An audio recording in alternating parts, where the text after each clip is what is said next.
And joining us now here on the program, we want to learn more about Truterra's carbon program. They just announced the results of their 2023 program, paying more than $21 million to farmers for the sequestration and reduction of over 1 million metric tons of carbon in its first 3 years. Here for a conversation about that and more, he is the president at Truterra. Jamie Leifker is with us. Jamie, thanks for joining us on the program. Hope you're doing well.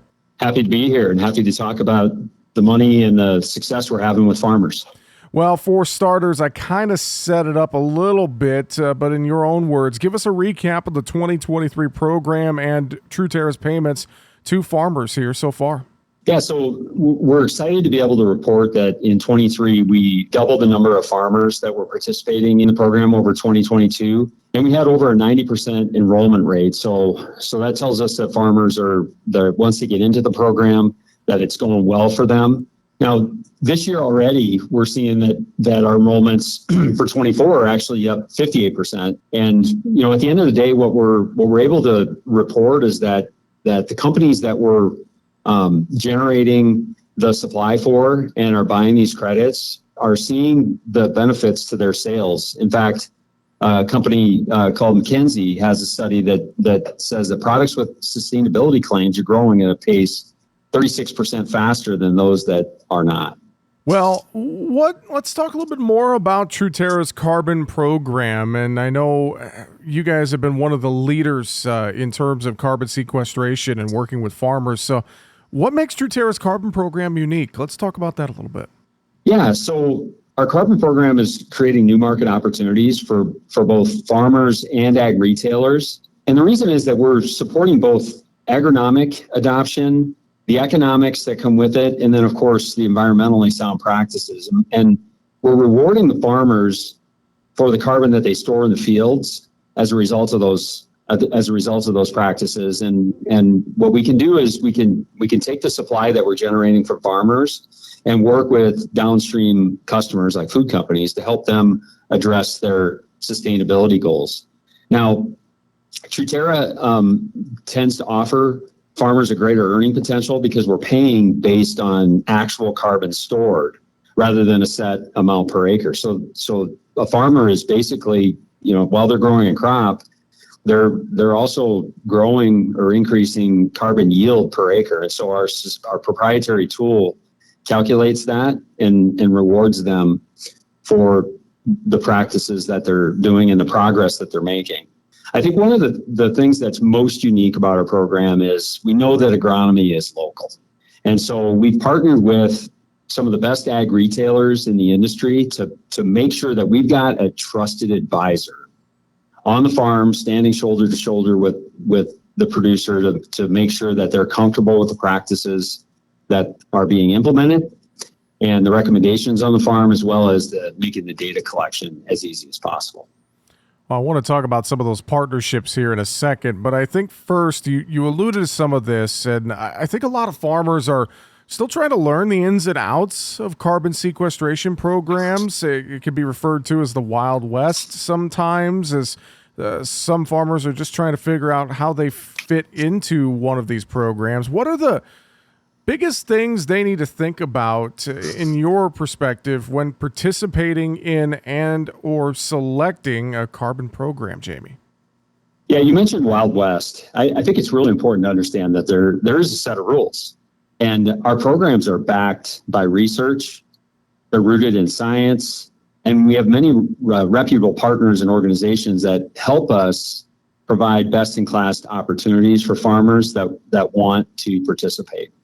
We know that when farmers adopt new practices, it's critical that they're working with their trusted advisors so they navigate the process of making the best agronomic, economic, and sustainable decisions on the farm.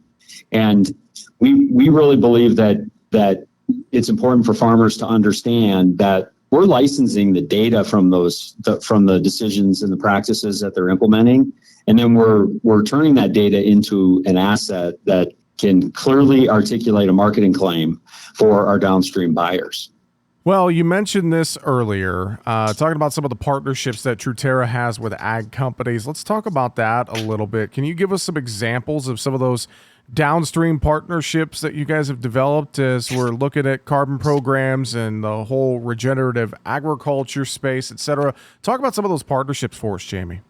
Truterra has positioned itself as a valuable source, helping farmers drive sustainable practices and bridging the gap to business customers with sustainable goals. A couple of those examples are companies like Bell Brands. They're one of the world's largest branded cheese companies. And what they're working to do is reduce their carbon footprint to create dairy snack products that are more sustainable. And they need accurate data to be able to quantify and make accurate claims against what they're doing. Another example is a leading producer in the food and industrial ingredients space, ingredients made from plant-based renewable sources, and that's a company called Premium. They've been one of our partners for as long as we've been transacting carbon, and have a enduring commitment to making sure that the things that they're reporting to their consumers is accurate and auditable. Well, again, appreciate the conversation here today, Jamie, as we look to wrap things up. A couple more things for you.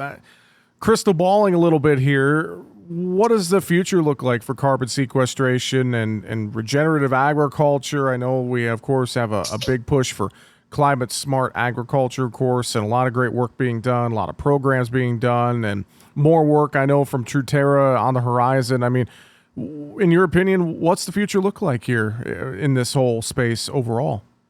Expect this market to accelerate.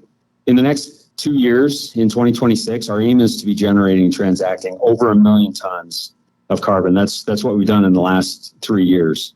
What we are also going to do is look at ways to integrate collaboration with other partners, new technology, and continue to accelerate education as keys to advancing sustainable agriculture. And we want the listener here to understand that we still will recognize that sustainability is not a one-size-fits-all approach. Truterra is committed to supporting the farmers with customized tools and also that trusted advisor that we talked about before. We're going to continue to be rooted in making the best agronomic, economic, and environmental decisions for their operations. Well, Jamie, any final thoughts that you'd want to share or reiterate with folks listening in here today? And also, where can farmers learn more about Truterra? Yeah, we're going to continue to focus on programs like our Truterra Carbon Program that support profitability and resiliency of farmers while protecting precious natural resources. We want carbon and what we're doing here at Truterra to be another significant and sizable revenue source for farmers so that they can expand their profitability on the acre. And if they want to learn more, they can either talk to their local Truterra retailer or ask their retailer if they offer Truterra, or they can go to our website at www.truterraag.com.